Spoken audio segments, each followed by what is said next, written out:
ណៈកម្មាធិការជាតិអូឡ িম্প ិកកម្ពុជាហៅកាត់ថា NOCC ជាអង្គការកីឡាជាតិនិងជាដៃគូអភិវឌ្ឍកីឡាជាតិជាមួយរដ្ឋាភិបាលក្រសួងអប់រំយុវជននិងកីឡានិងសហព័ន្ធកីឡាជាតិដែលជាអង្គការកីឡាមិនស្វែងរកកម្រៃមានស្វ័យភាពនិងឯករាជ្យភាពក្នុងការដឹកនាំគ្រប់គ្រងចលនាអូឡ িম্প ិកអាណត្តិទី8ប្រចាំឆ្នាំ2022ដល់ឆ្នាំ2026គឺជាអាណត្តិដ៏មានសារៈសំខាន់បំផុតដែលគណៈកម្មាធិការជាតិអូឡ িম্প ិកកម្ពុជាបានសម្រេចសមិទ្ធផលដ៏អស្ចារ្យជូនជាតិនិងចលនាអូឡ িম্প ិកដែលនឹកស្មានមិនដល់នឹងជាកំណត់ត្រាប្រវត្តិសាស្ត្រ64ឆ្នាំនៃមហាជោគជ័យដ៏ត្រចះត្រចង់ធ្វើជាម្ចាស់ផ្ទះការប្រកួតកីឡាស៊ីហ្គេមលើកទី32និងការប្រកួតកីឡាអាស៊ានប៉ារ៉ាហ្គេមលើកទី12ឆ្នាំ2023ជោគជ័យដ៏ត្រចះត្រចង់នេះពិតជាបានមកពីការដឹកនាំដ៏ឈ្លាសវៃបិណ្ឌប្រសពនិងត្រឹមត្រូវប្រកបដោយគតិបណ្ឌិតខ្ពស់របស់សម្ដេចអគ្គមហាសេនាបតីតេជោហ៊ុនសែនអតីតនាយករដ្ឋមន្ត្រីនៃព្រះរាជាណាចក្រកម្ពុជានិងក្រោមការដឹកនាំផ្ទាល់របស់សម្ដេចវិជ័យសេនាធាបាញ់ប្រធានគណៈកម្មាធិការជាតិរៀបចំការប្រកួតជាមួយគ្រប់ស្ថាប័នក្រសួងអង្គភាពអាជ្ញាធររាជធានីខេត្តសហព័ន្ធកីឡាជាតិសហព័ន្ធកីឡាអន្តរជាតិវិស័យឯកជននិងការចូលរួមរបស់គណៈកម្មាធិការជាតិអូឡ িম্প ិកជាសមាជិកទាំង11ប្រទេសលទ្ធផលជាក់ស្ដែងនៃការធ្វើម្ចាស់ផ្ទះដ៏ជោគជ័យនេះបានធ្វើឲ្យកម្ពុជាលេចមុខមាត់កិត្តិយសនុភាពជាតិខ្ពស់ត្រដែតលើឆាកអន្តរជាតិពិសេសពិធីបើកបិទស្តង់ដារអូឡ িম্প ិកនិងបង្ហាញពីកម្ពុជាឈានដល់ចំណុចកំពូលនៃលទ្ធផលបច្ចេកទេសដែលពុំធ្លាប់មានពីមុនមកគឺចំណាត់ថ្នាក់ទី4ក្នុងចំណោម11ប្រទេសដោយមានមេដាយមាស81មេដាយប្រាក់74និងសំរឹទ្ធ127សរុបចំនួន282មេដាយលើសពីការរំពឹងទុកនៃផែនការយុទ្ធសាស្ត្រដែលគ្រោងដណ្ដើមយកមេដាយមាសប្រមាណតែ50គ្រឿងនិងយកត្រឹមតែចំណាត់ថ្នាក់លេខ6ឬលេខ5ក្នុងចំណោម11ប្រទេសតែប៉ុណ្ណោះ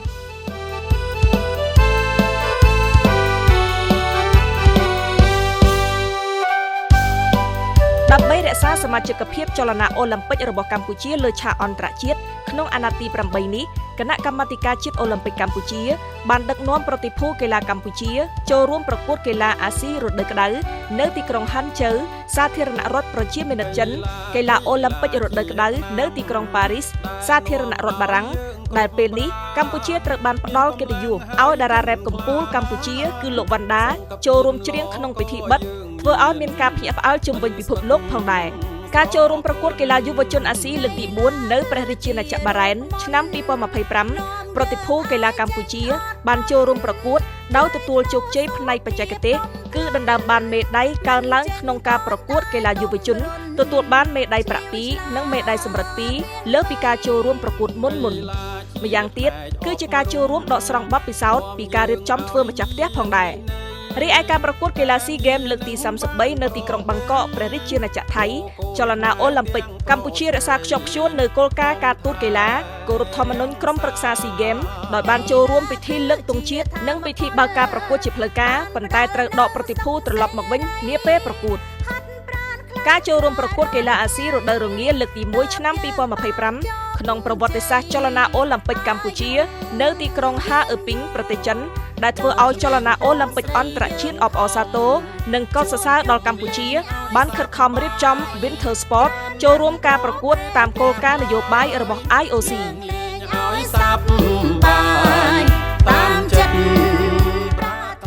ក្រោមការដឹកនាំប្រកបដោយចក្ខុវិស័យវែងឆ្ងាយនិងថាមពលខ្លាំងក្លាបន្តពីរដ្ឋាភិបាលអាណត្តិមុនសម្ដេចមហាបវរធិបតីហ៊ុនម៉ាណែតនាយករដ្ឋមន្ត្រីនៃព្រះរាជាណាចក្រកម្ពុជា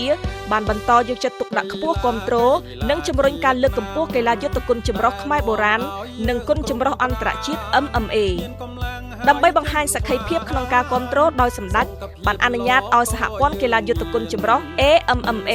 បានរៀបចំការប្រកួតជ្រើសរើសជើងឯកAMMA អាស៊ីក្រោមអធិបតីភាពដ៏ខ្ពង់ខ្ពស់បំផុតរបស់សម្ដេចមហាបវរធិបតីនាយករដ្ឋមន្ត្រីដោយផ្ទាល់ម្យ៉ាងទៀតសម្ដេចក៏បានផ្ដល់ការចូលរួមគាំទ្ររៀបចំប្រកួតកីឡាយុទ្ធគុណចម្រុះខ្មែរបុរាណពានរង្វាន់សម្ដេចបវរធិបតីជារៀងរាល់ឆ្នាំដើម្បីរួមគ្នាអភិរក្សនិងអភិវឌ្ឍយុទ្ធគុណបុរាណដូនតាខ្មែរជាមួយការបង្កើតគណៈកម្មការស្រាវជ្រាវនិងក្រុមជំនុំស្រាវជ្រាវគម្ពីរអកំបាំងយុទ្ធគុណដូនតាខ្មែរដែលដឹកនាំដោយគណៈកម្មាធិការជាតិអូឡ িম্প ិកកម្ពុជាផងដែរ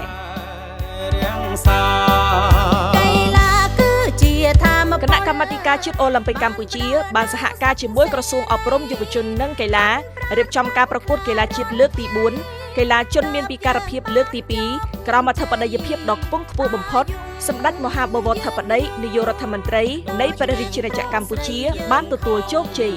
ជួបជុំលេងឲ្យសប្បាយច្រើនណាស់ប្រភេទទាំងឡាយយើងលេងឲ្យសប្បាយតាមចិត្តដោយទទួលបានការអនុញ្ញាតដ៏ខ្ពង់ខ្ពស់បំផុតពីសម្ដេចមហាបវរធិបតីនាយករដ្ឋមន្ត្រីនិងរាជរដ្ឋាភិបាលគណៈកម្មាធិការជាតិអូឡ িম্প ិកកម្ពុជានិងសាលារាជធានីភ្នំពេញបានទៅចុះហត្ថលេខាលើកិច្ចសន្យាទីក្រុងម្ចាស់ផ្ទះនៅទីក្រុង Tashkent ប្រទេសអ៊ុយបេគីស្ថានដើម្បីត្រៀមរៀបចំការប្រកួតកីឡាយុវជនអាស៊ីលើកទី5ឆ្នាំ2031នៅព្រះរាជាណាចក្រកម្ពុជាឆ្នាំ2022កម្ពុជាក៏បានទទួលធ្វើម្ចាស់ផ្ទះរៀបចំមហាសន្និបាតលើកទី41របស់ក្រុមប្រឹក្សាអូឡ িম্প ិកអាស៊ីក្រោមអធិបតីភាពដ៏ខ្ពង់ខ្ពស់បំផុតសម្ដេចតេជោនាយករដ្ឋមន្ត្រីនៅក្នុងពិធីបើកផ្លូវការធ្វើឲ្យចលនាអូឡ িম্প ិកកម្ពុជាមានកិត្តិយសល្បីល្បាញក្នុងចលនាអូឡ িম্প ិកអាស៊ីក៏យើងមានមិនស្ពឹកស្រពន់យន្តការអភិបាលកិច្ចគណៈកម្មាធិការជាតិអូឡ িম্প ិកកម្ពុជាតែងតែគោរពយ៉ាងខ្ជាប់ខ្ជួននៅធម្មនុញ្ញអូឡ িম্প ិកនិងលក្ខន្តិកៈរបស់ខ្លួនក្នុងការរៀបចំមហាសន្និបាតបញ្ចប់អាណត្តិ4ឆ្នាំម្ដងដែលក្នុងកលៈទេសៈកម្ពុជាត្រៀមធ្វើម្ចាស់ផ្ទះគណៈកម្មាធិការជាតិអូឡ িম্প ិកកម្ពុជាបានរៀបចំមហាសន្និបាតបញ្ចប់អាណត្តិទី7រៀបចំអាណត្តិទី8ប្រចាំឆ្នាំ2022ដល់2026ដែលបានបើកផ្លូវឲ្យគណៈកម្មាធិការជាតិអូឡ িম্প ិកកម្ពុជាចូលរួមជាស្នូលក្នុងការរៀបចំ SEA Games អាស៊ាន Para Games ឆ្នាំ2023ទទួលបានជោគជ័យគឺជាធម៌ពលបានផ្ដល់នូវសុខសេរីហាត់ប្រាណខ្លាំងក្លារាល់ថ្ងៃការដឹកនាំតាមដានត្រួតពិនិត្យវិតម្លៃជាប្រចាំគឺជាយន្តការប្រសិទ្ធភាពការងារចលនាអូឡ িম্প ិកកម្ពុជាដែលឯកឧត្តមបណ្ឌិតប្រធានគណៈកម្មាធិការជាតិអូឡ িম্প ិកកម្ពុជាតែងតែដឹកនាំកិច្ចប្រជុំគណៈកម្មាធិការប្រតិបត្តិជាប្រចាំដើម្បីពន្លឿនការអភិវឌ្ឍនិងដោះស្រាយបញ្ហាប្រឈមក្នុងចលនាអូឡ িম্প ិកកម្ពុជាឲ្យសប្បាយតាមចិត្តគណៈកម្មាធិការជាតិអូឡ িম্প ិកកម្ពុជាក៏បន្តបូកសរុបការងារប្រចាំឆ្នាំរៀងរាល់ឆ្នាំដើម្បីបង្ហាញសមិទ្ធផលទទួលបាននិងលើកទិសដៅការងារឆ្នាំថ្មីជាទៀងទាត់ជាមួយសហព័ន្ធកីឡាជាតិជាសមាជិកនិងភាគីពាក់ព័ន្ធដែលនាំឲ្យយើងគ្រប់ប្រាណមានកម្លាំងហើយចិនក្លាហានសង្កភាពល្អក៏យើងមានមិនស្ពឹកការងារស្នូលរបស់គណៈកម្មាធិការជាតិអូឡ িম্প ិកកម្ពុជាគឺបណ្ដុះបណ្ដាលមូលធនមនុស្សលើជំនាញរដ្ឋបាលកីឡាដែលគាំទ្រដោយក្រសួងអប់រំយុវជននិងកីឡានិងការបណ្ដុះបណ្ដាលជំនាញគ្រូបង្វឹកទៅតាមសហព័ន្ធកីឡាអូឡ িম্প ិកជាសមាជិកយ៉ាងសកម្មនិងទទួលបានលទ្ធផលសិក្សាគួរជាទីពេញចិត្តកីឡាជាផ្នែកអប់រំនាំយើងឲ្យមានវិន័យការងារនឹងបានប្រពៃចូលកូនខ្មែរទាំងប្រុសស្រីខំថែរាំងសាកីឡាគឺជាធម៌ពលបានផ្ដល់នូវសុខសេរីហាត់ប្រាណខ្លាំងក្លាការបណ្ដុះបណ្ដាលផ្សព្វផ្សាយអប់រំអូឡ িম্প ិក Olympic Education និងទិវាអូឡ িম্প ិក Olympic Day ទិវាកីឡាដើម្បីទាំងអស់គ្នា Sport for All គឺជាការងារអាទិភាពនិងចាំបាច់ប្រចាំឆ្នាំរបស់គណៈកម្មាធិការអូឡ িম্প ិកអន្តរជាតិ IOC ក្នុងការជំរុញនិងបញ្ជ្រាបការយល់ដឹងពីគុណតម្លៃអូឡ িম্প ិកឧត្តមគតិអូឡ িম্প ិកអត្ថប្រយោជន៍កីឡាក្នុងសង្គមជាតិនិងពិភពលោកពិសេសលើកទឹកចិត្តឲ្យមនុស្សគ្រប់វ័យគ្រប់ស្រទាប់វណ្ណៈគ្រប់និន្នាការនយោបាយសាសនាឋានៈសង្គមចូលរួមធ្វើសកម្មភាពកីឡាដើម្បីកសាងសុខដុមរមនាសង្គមនិងកសាងពិភពលោកមួយល្អប្រសើរ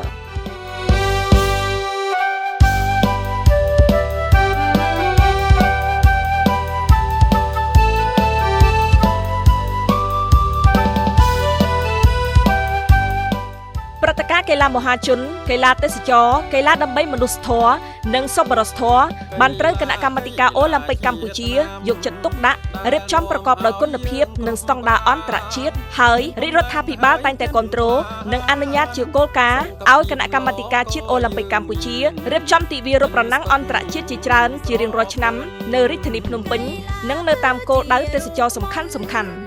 ក្រៅពីបំផុសយុទ្ធនាការលើកកម្ពស់សុខភាពសាធារណៈតាមរយៈការរត់ប្រណាំងកម្សាន្តព្រឹត្តិការណ៍រត់ប្រណាំងទាំងអស់បានរួមចំណែកអភិវឌ្ឍសេដ្ឋកិច្ចសង្គមពិសេសទាក់ទាញទេសចរជាតិ អន្តរជាតិរាប់ម៉ឺនរាប់សែននាក់ក្នុងមួយឆ្នាំ កីឡាជាផ្នែកអប់រំនាំយើងឲ្យមានវិន័យការងារនឹងបានប្រពៃចូលកូនខ្មែរទាំងប្រុសស្រីខំថែរាំងសាកីឡាគឺជាធម៌ពលបានផ្ដល់នូវសុខសេរីហាត់ប្រាណខ្លាំងក្លារាល់ថ្ងៃតើបយើងបានជោគជ័យអាយុយឺនយូរដូចឆ្លេងប្រុសស្រីយើងខំជួបជុំលេងឲ្យសប្បាយច្រើនណាស់ប្រភេទទាំងឡាយយើងលេងឲ្យសប្បាយតាមចិត្តប្រាថ្នា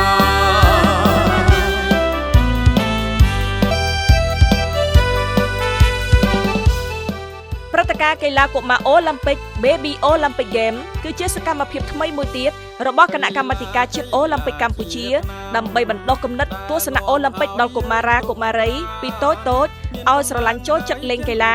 និងជំរុញទឹកចិត្តពីឪពុកម្ដាយអាណាព្យាបាលឲ្យផ្ដល់ការយកចិត្តទុកដាក់ផ្ដល់ឱកាសឲ្យកូនៗចូលរួមលេងកីឡាដើម្បីភាពរឹងមាំផ្លូវកាយនិងផ្លូវចិត្តរបស់កុមារ នាំយើងឲ្យចេញអត់ធន់ថ្លៃថ្នូរសុខ កម្មវិធីសប្បុរសធម៌អូឡ িম্প ិកត្រូវបានគណៈកម្មាធិការអូឡ িম্প ិកអន្តរជាតិក្រុមប្រឹក្សាអូឡ িম্প ិកអាស៊ីតាមរយៈអង្គការសាមគ្គីអូឡ িম্প ិកផ្ដល់ឧបករណ៍សម្ភារៈកីឡាសម្លៀកបំពាក់កីឡាអាហារទឹកយ៉ាងសន្ធឹកសន្ធាប់ជូនដល់ជនភៀសខ្មែរដែលរងការឈ្លានពាននិងបង្កសង្គ្រាមពីប្រទេសជិតខាង ចូលកូនខ្មែរទាំងប្រុសស្រី គណៈកម្មាធិការជាតិអូឡ িম্প ិកកម្ពុជាបាននឹងកំពុងបង្កើតយុទ្ធនាការស្វែងរកជំនួយឧបត្ថម្ភជួយដល់គម្រោងអូឡ িম্প ិកទីក្រុង LA សហរដ្ឋអាមេរិកឆ្នាំ 2028 ដោយបានចុះអនុស្សរណៈ MOU ជាមួយសហភាពពាណិជ្ជកម្មអាមេរិកប្រចាំកម្ពុជាដោយមានការគាំទ្រពីស្ថានទូតអាមេរិកប្រចាំកម្ពុជាដើម្បីជួយបំពេញបន្ថែមសេចក្តីត្រូវការក្នុងការអភិវឌ្ឍគុណផលកីឡាកម្រិតអូឡ িম্প ិករបស់ក្រុមជម្រើសជាតិក្នុងគោលបំណងទី 1 ស្វែងរកកីឡាករកីឡាការិនីពេញសិទ្ធិ Qualify Athlete ឲ្យបានច្រើនទៅប្រកួតកីឡាអូឡ িম্প ិកឆ្នាំ 2028 និងទី 2 ស្វែងរកមេដាយអូឡ িম্প ិកដំបូងប្រចាំកម្ពុជា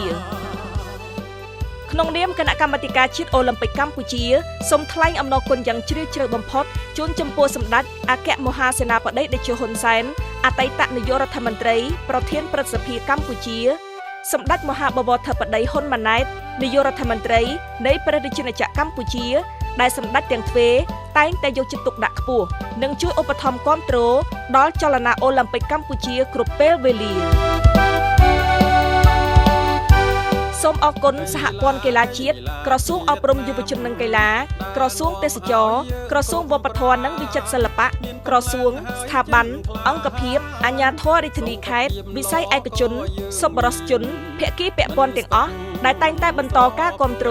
ឧបត្ថម្ភទាំងស្មារតីសម្ភារៈថវិកាដល់ចលនាអូឡ িম্প ិកកម្ពុជាអត់ធន់ថ្លៃថ្នូរសុខភាពតំជ័យយោស្មារតីកីឡាអូឡ িম্প ិក